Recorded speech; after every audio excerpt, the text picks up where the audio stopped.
आक्रमण करने वाले हाथ कितने भी शक्तिशाली क्यों ना हो, उसके भक्त को बचाने वाले हाथों से छीन नहीं सकते।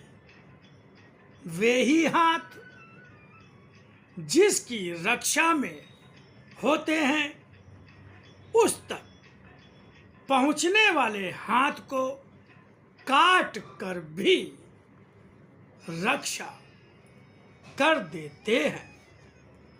सत्य को अभी भी तुमने पाया ही कहाँ है। सत्य को पाओ और पहचान कर जीवन के साथ अमूल्य रत्न की भांति बांधकर संभाल कर रखने की चेष्टा करो। सत्य की भक्ति करते तुम्हें यह विश्वास भी नहीं होगा कि अभी भी सत्य को तुम पहचाने नहीं हो। तुम कहोगे कि जब मेरी लिपि रूप में मेरे साकार दर्शन को देखा भी है, पहचाना भी है, तभी तो सत्य के लिए कर्म करने के प्रयत्न में लगे हुए हो। फिर मैं किस सत्य की बात कह रहा हूँ जिसे तुमने नहीं जाना है, और किस सत्य की बात कह रहा कि तुम सत्य को बचा कर नहीं रख रहे हो।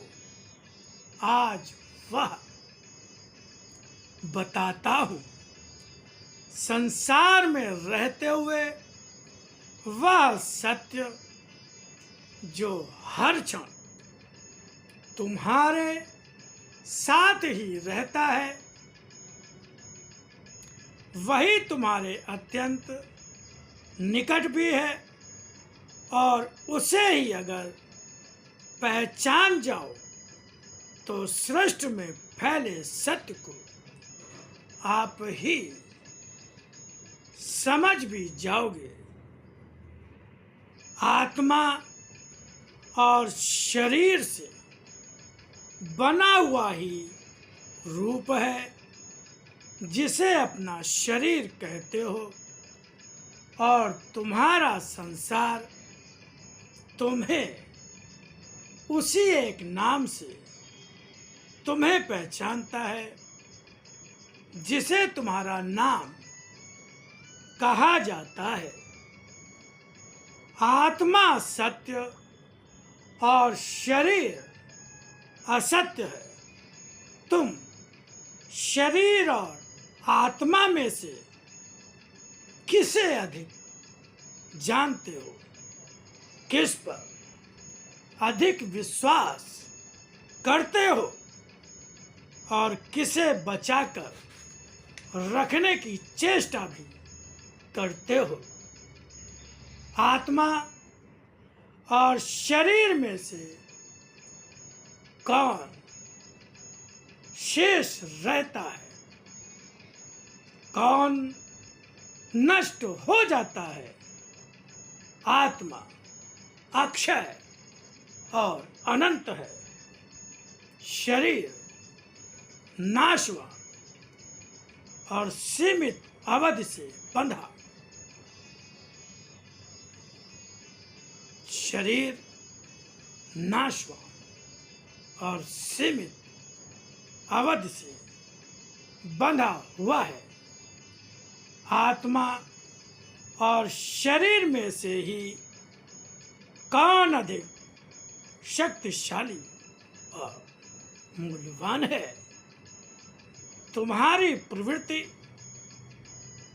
मूल्यवान को बचा कर रखने, संचय करने और सहेजने की ही अधिक होती है।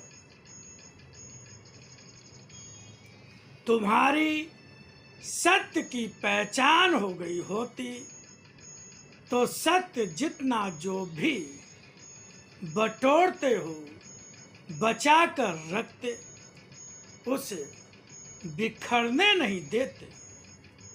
शरीर को कितना बचा सकते, पुष्ट कर सकते हो, यह चिंता तुम्हारी बनी ही रहती है और उसके लिए प्रयत्न भी करते ही रहते हो।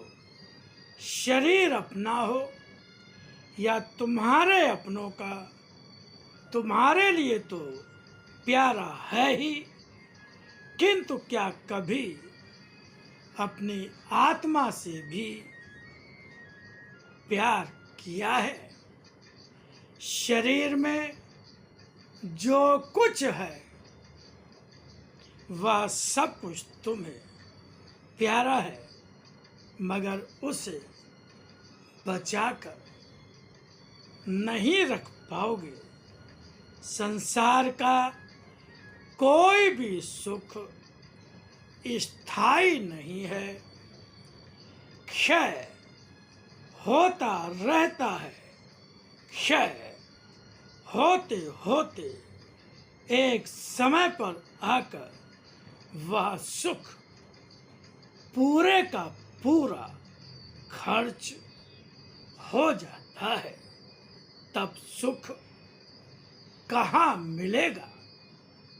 सुख पाने के प्रति तुम विरक्त हो चुके हो, ऐसा भी नहीं है, क्योंकि सुख छीनने की ही तो तुम्हारी संसार से और मुझसे लड़ाई है।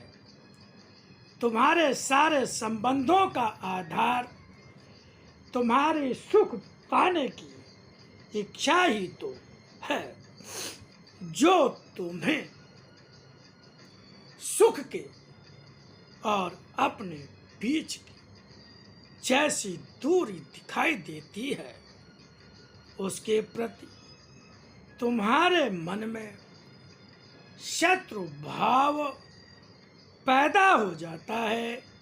यहाँ तक कि यदि तुम्हें मुझसे सुख संकलित होता नहीं दिखाई देता तो तुम्हारी भावना मेरे प्रति भी विरुद्ध हो जाती है। इतना सब कुछ परिवर्तित हुआ होते हुए भी तुम्हारे अंदर से अपने अंश आत्मा को वापस लेकर तुम्हें मुर्दा छोड़ देने का कर्म मैं नहीं करता। यही सत्य है। सत्य अपना विश्वास, अपना विधान, जो सत्य है, जो धर्म और न्याय का आधार है, नहीं बदलता। वह सदा सत्य ही रहता है, अक्षय और स्थायी रहता है। बाधाएं नष्ट हो जाएंगी। तुम्हारी आस्था, तुम्हारा विश्वास बहुत बड़ा संबल है तुम्हारे जीवन का।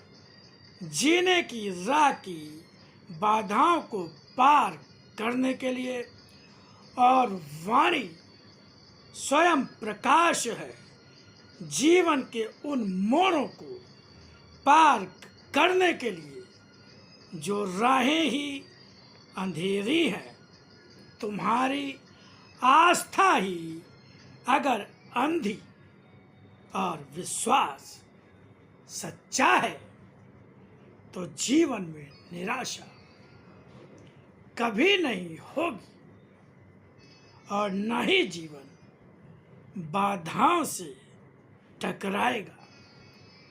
आने वाली बाधाएं तो स्वयं सत्य से टकराकर समाप्त होती जाएंगी।